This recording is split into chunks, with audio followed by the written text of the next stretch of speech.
In today's video, I'm going to teach you guys how to make this Lego display.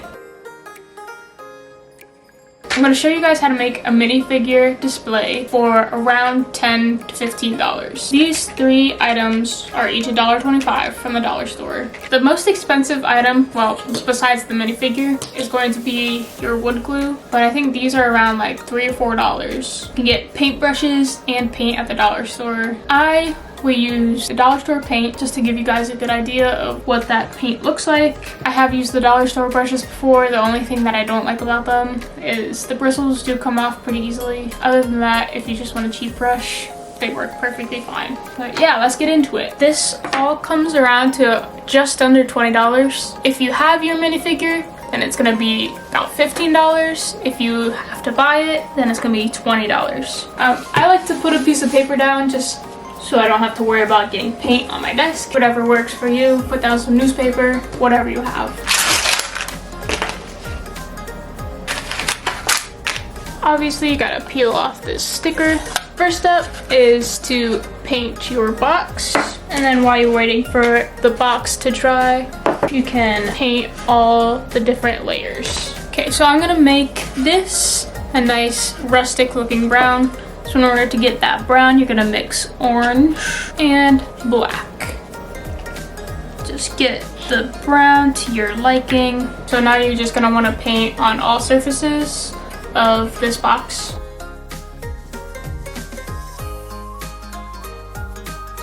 While we're waiting for the crate to dry, we're going to paint these layers. Now, I found that it is easier to paint them if you have some tape. So what you're gonna do is take a piece of tape, just fold the ends in, and then place it sticky side up on the piece of paper. And that way you can just stick these on, and when you're painting them, they won't move. Alright, once you got all your pieces taped down, you're just gonna start painting them. I'm going to use the same brown base coat that I used for my crate and just give them a good base layer.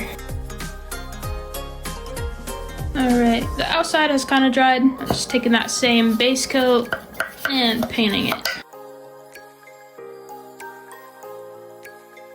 Alright, so next I'm going to make some gold color. In order to make that, you're going to take some of your yellow, put it on your palette, and then take some of the brown from your base coat and just mix it in. You don't want to add too much brown because it'll overpower it. And we got a nice little like goldish color. Give it a nice little brush on.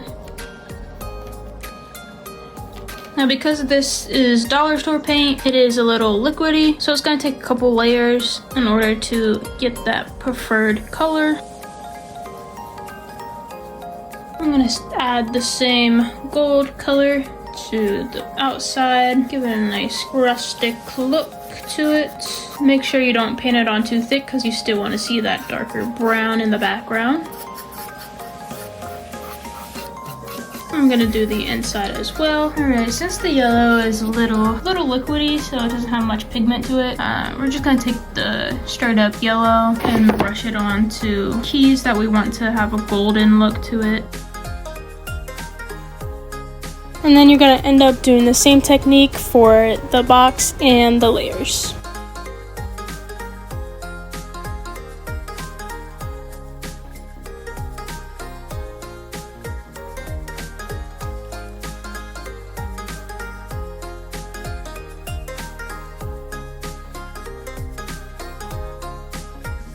Here's some just examples. Made it look a little like gold and silver, nothing too fancy. Once you have everything painted to your liking, it's time to start gluing everything into the container.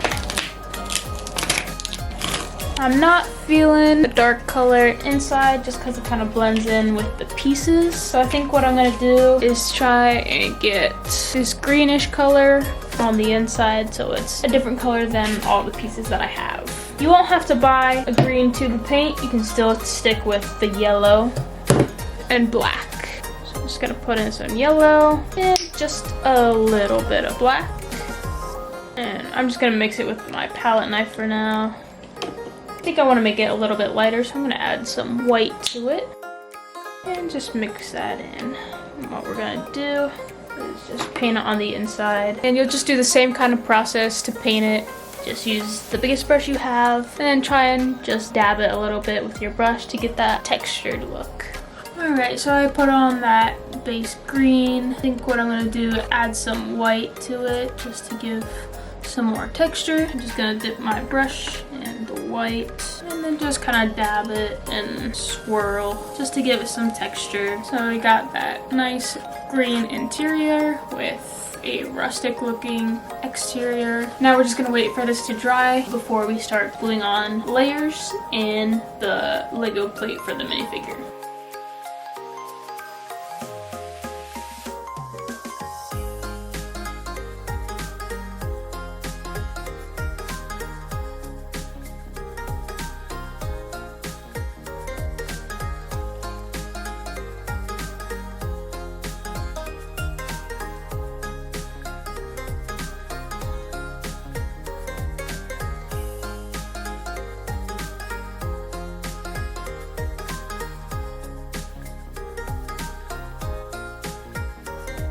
And now everything has dried, so your final product is gonna look something like this. And I hope you guys go and make a bunch of these for your minifigures. If you want to buy some of my own Lego minifigure displays that I made, go check out my website, Fetusoys and Art. It's in the link in my bio. If you guys have a suggestion of what you want to see me do next, let me know in the comments down below. And be sure to subscribe so I can add to the mosaic on my wall. Thank you guys for watching.